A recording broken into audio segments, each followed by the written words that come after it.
Big arms are good, a strong back is important. But a big chest, that's impressive. Your chest muscles are front and center, everyone sees them. They show the world you're strong.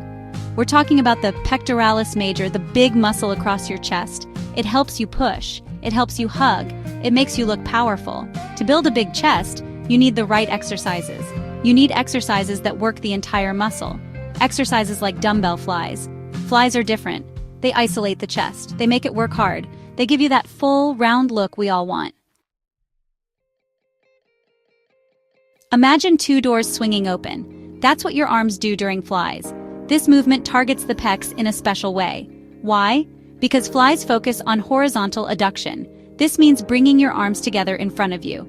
This motion is key for chest development. Flies also stretch the pecs. This stretching helps the muscle grow bigger and stronger. It's like stretching a rubber band before it snaps back even harder. But be careful. Flies require control. Too much weight and you risk injury. Start light and focus on the movement. Lie down on a bench, feet flat on the floor, hold a dumbbell in each hand, palms facing each other. Lower the dumbbells out to the sides, keep a slight bend in your elbows. Feel the stretch in your chest, squeeze your chest muscles, bring the dumbbells back up. Imagine hugging a giant tree trunk. Repeat. Focus on the feeling in your chest. Control the weight. Don't let it control you. Beginners, start light. Focus on perfect form. Don't rush. Feel the muscle work. More advanced, try different angles.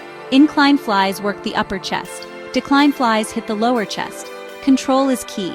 Don't let the dumbbells drop too fast. And never sacrifice form for weight. Remember, flies are a marathon, not a sprint. Be patient, be consistent, and your chest will grow.